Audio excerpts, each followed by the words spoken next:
focus on how can we introduce new structures in the materials that will definitely going to give new properties, attractive properties. That's the our game. So the material, most of the materials that we deal with are perovskites, a very simple structure. All of you might be aware, a cubic kind of unit cell. At the corners we have A cations, general formula AbO3. At body center we have B cation. At the face centers we have oxygen. It can be some halide also. Several new perovskites are being developed nowadays. The corner can be, nowadays organic perovskite solar cells are taking very much development in recent years. So this is a very flexible structure. So you can accommodate variety of cations at A and B side and some different anions at the place of oxygen. So when you change the cation, definitely you are going to get new properties. You can use combination of cations. At A site, several cations, barium, strontium, calcium. At P site, you can also combine several cations together of different valencies. So you are changing the element, you are changing the valency, you are changing their composition. So you get lots of freedom to develop variety of materials. There is only one condition that you need to meet, this tolerance factor, that radius of A site cation, radius of anion, that's oxygen, divided by √2, radius of B site cation and oxygen. When you are using several cations, so you take average radius. Okay.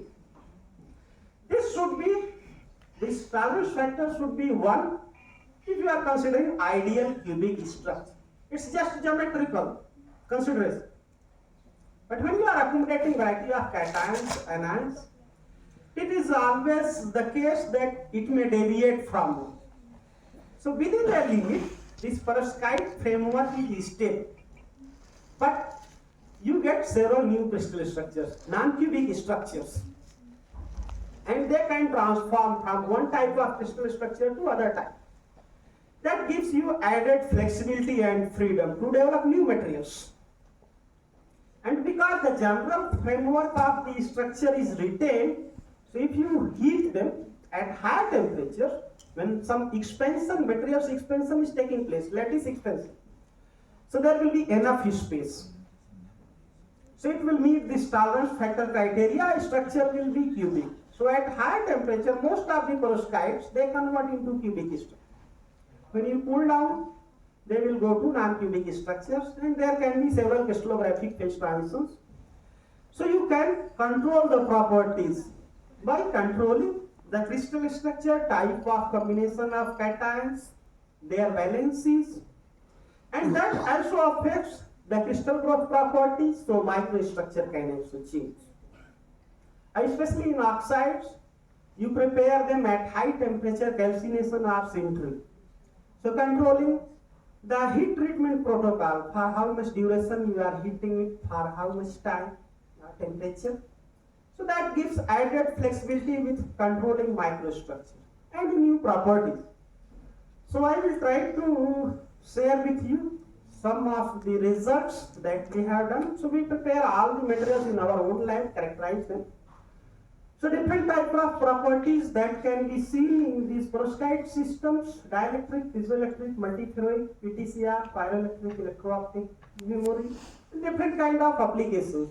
In luminescence, also perovskites are being explored. This is a single example where one can apply this kind of look. So piezoelectricity, you know, when you apply stress, they develop electrical charges, or if you apply electric field, they show deformation. Very simple phenomenon.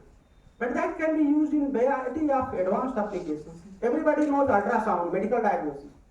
That uses piezoelectric crystals to generate ultrasonic waves. That is used for detection purpose. So in this very much application, a very advanced one recently people are trying to explore. So in heart patients, some people have irregular heartbeat, they need to use a pacemaker to regulate the heartbeat. But it uses battery. that you need to change after few years. You have to again go for operational procedure. In piezoelectric systems, this heartbeat vibrations that can be used to generate the electrical energy that can be used to regulate the heartbeat. So this is a self-sustaining system. You need not to change it. So those kind of applications people are exploring.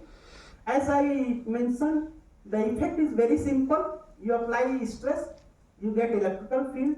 You apply electric field, you get deformation. For variety of applications. So basic perovskite structure, if you consider some cation anion combination, lattice parameter comes around 4 angstrom, 3.9, 3.9095, 4 angstrom, 4.1, something like that.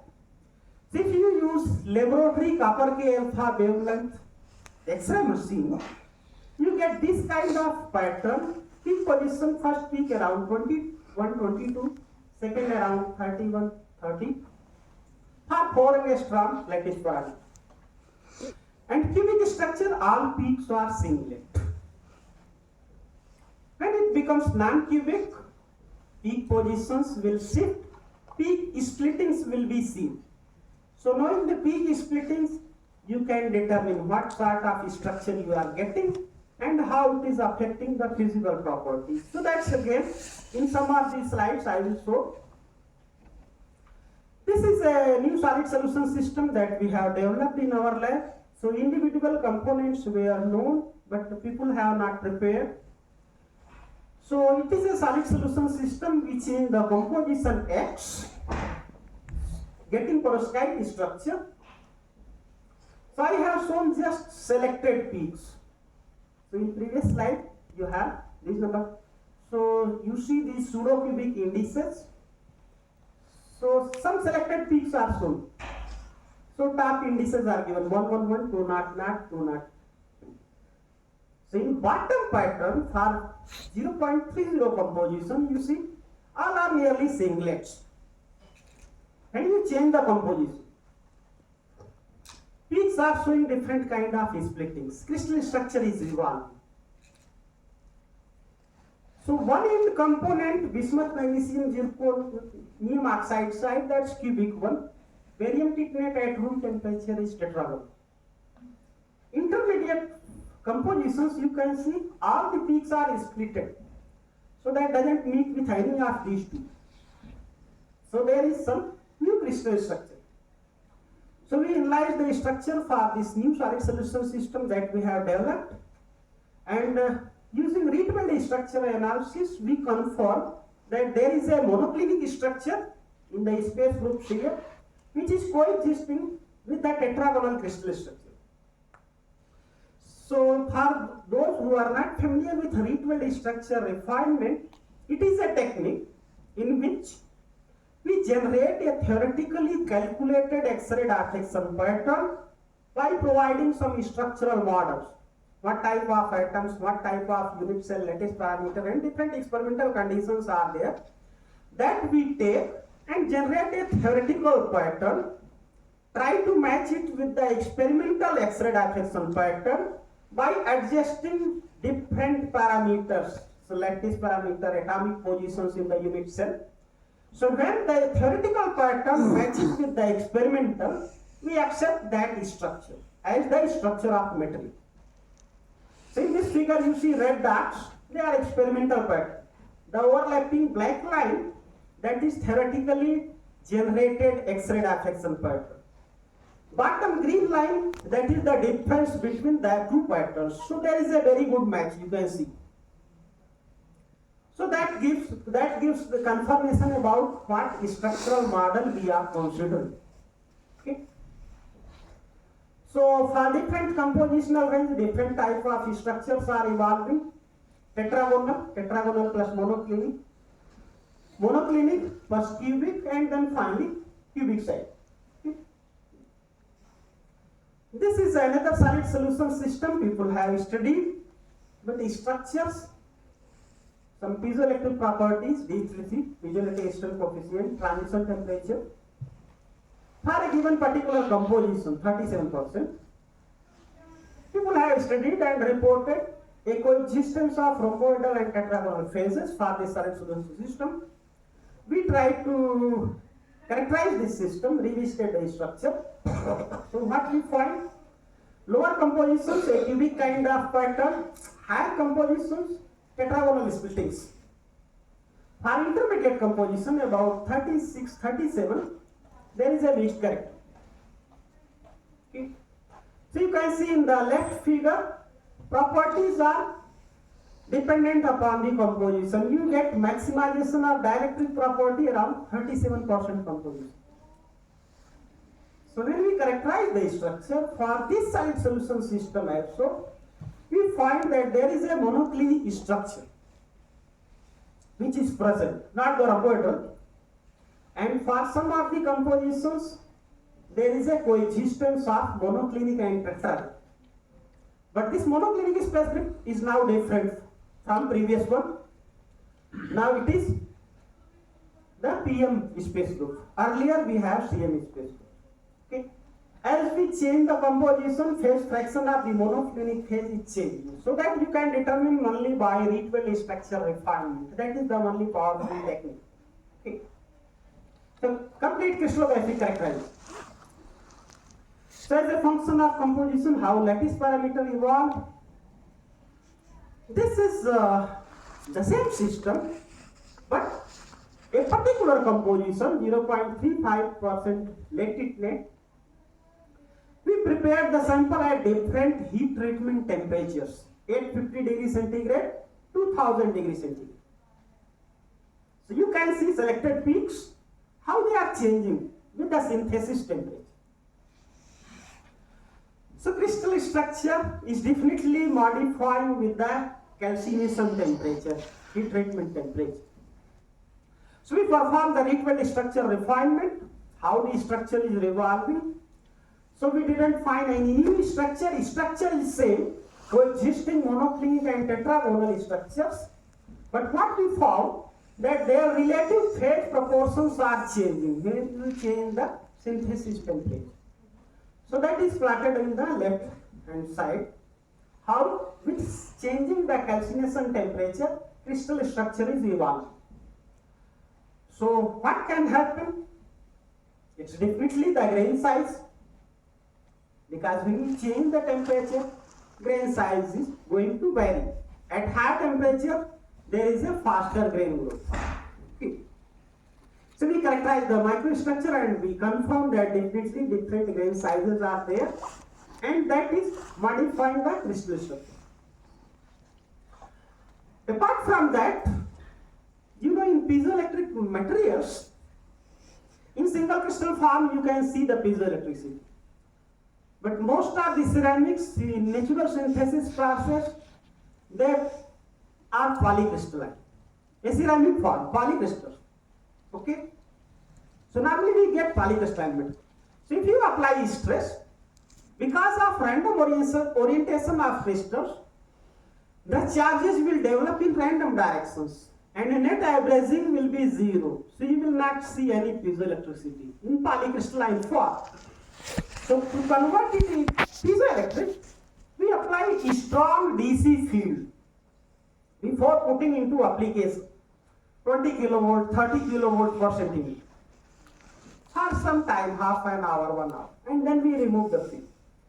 So that gives all the dipoles orienting in the field direction, and after removing the field, a major fraction remains in that direction, and you can see the piezoelectricity even in polycrystalline cell. So that we do. So that means electric field is another important variable for this category of materials. So we try to investigate how electric field is having any impact on structure. So what we see? Before applying electric field, you see the bottom XRD peak profiles 0 kilovolt. So you can see there is no splitting, singlet kind of. When we did electric field polling, now field is removed, it's usual sample in your hand. We recorded the X-ray diffraction pattern, and you can see the crystal structures are modified. So after electric field pole, you get again different structure from the original one. So we characterized and we find that there is a monoclinic and a tetragonal phases. They are coexisting for different structures. For some compositions, pure monoclinic phase is there. So different compositions are there. I will go quickly. Equivalence, you can see the tetragonal after electric field poling. So we model the structure. This is the coexistence region. After electric field poling, you can see peak profiles are changing, how phase fractions are changing, how it's affecting the properties. So in ferroelectric materials, you see polarization, electric field, hysteresis loop like ferromagnetic materials. So before electric field poling, hysteresis loop was not very clear. When we apply electric field poling, you can see the well open hysteresis loop. So the properties are also getting improved. This is another new solid solution system that we have explored, not reported earlier, completely new system. So structure were not investigated in this system. The beauty of this solid solution system is that both the end components, they are tetragonal. So what do you expect? When we make different compositions, the structure should be tetragonal because both the end components are tetragonal. That's basically the material science. But when we prepare the science box, you can see beautiful picture. Bottom composition, pure barium copper niobate, that's also prescribed. A tetragonal structure, peaks are showing the tetragonal splitting. Top pattern, that's pure latex net, that is also showing tetragonal splitting. Similar splittings in the peak portion. For intermediate compositions, variety of different peak evolutions are there. And most interesting thing is that in sub-composition range, you get cubic structure. That's surprising. The two end components are tetragonal, but somewhere you are getting cubic structure. So different kind of phase boundaries were present in this system that we characterize are using Rietveld crystal structure refinement. I will need to go very quickly through. So we characterize different compositions, how structure is getting modified.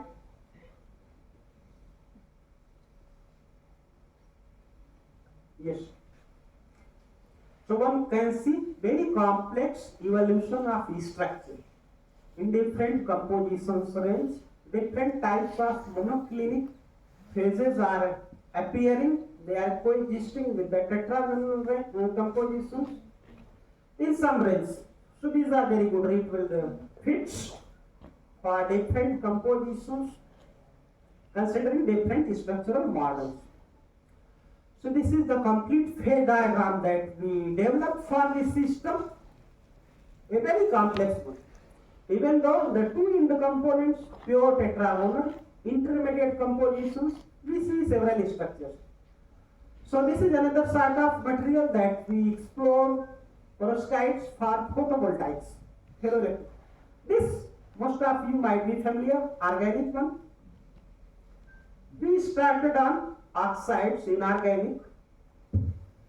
The beauty is that they show bulk photovoltaic with FER, and we take ferroelectric materials. So in ferroelectric materials we have spontaneous polarization. So this electron hole separation, that is not limited to the depletion region as we get in semiconductor junctions. It can be everywhere in the material because of polarization field. The only problem with these materials is that they have large band gap. So band gap is not in the optical range or usable range. So the objective is to reduce the band gap. Okay. So we prepare the lead treatment with molybdenum doping, how it affects the structure and band gap and physical properties. So structure was tetragonal for all the compositions, irrespective of doping. Band gap, you can see very systematic modification. So from more than 2.9, it goes to 2.41. With increasing the molybdenum doping, tetragonality is increased, and you get the polarization electric field hysteresis. That shows that ferroelectric response is there. This is another system, the same kind of study for ferroelectric photovoltaics. I will quickly go to the response. You can see how the band gap can be modified using the different synthesis temperature, 700, 800, 850, 900. That's the tunability with the microstructure modification and synthesis temperature change. We get very good ferroelectric response. Another thing, by changing the composition, again the band gap can be tuned from model. This is another sort of application for energy storage. So they can be used now. Energy storage is a hot area nowadays. So P loop that can be utilized for energy storage. So this is again a perovskite material, a relaxer ferroelectric. So you can see for energy storage purpose we need very slim loop with large polarization. That will give the high efficiency and good energy storage. Okay. So again we tune by modifying the composition. X is equal to 0.1 to 0.25, you can see. We get very good storage energy efficiency, 94%, 96%. This is another energy storage application with some rare earth perovskites, and I will go quickly. It is a composite with PVDF polymer nanocomposite. So little bit faster is also. So these nanocomposites we developed and filed the patent. Now we have filed 3 patents on energy storage responses. They are published and we are waiting for acceptance.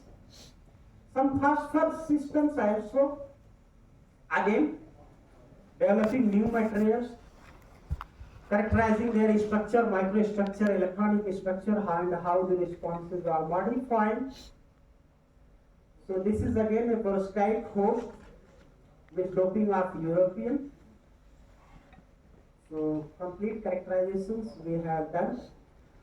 How the microstructure is evolving using Williamson Hall plot. So you can see very beautiful SEM microstructure with different compositions. XPS, because you know ionization state of ions is also going to decide the optical responses. Some band gap characterization and then PL responses. I will go quickly to this. So one can tune for this system the optical properties. So some color tunability we try to get in this system. So coming to the conclusion, so structure property correlation in the material is the game of most of the material scientists. We try to introduce new processing methods with controlling different processing variables to introduce new structures, and thereby we try to get new properties. We are having very good crystallographic characterization facility. Last few months we have installed a new XRD machine where you can characterize the sample from 4 Kelvin below room temperature to 1500 degrees centigrade above room temperature, and thin film characterizations also. So anybody interested is always welcome. We are open. So this is some of the already completed students. So thanks to them because it's all their work output. We are just the supervisors. So many of them are now well placed. Sadhana is there in the audience. So thank you for. Thank you, Professor. It's very nice.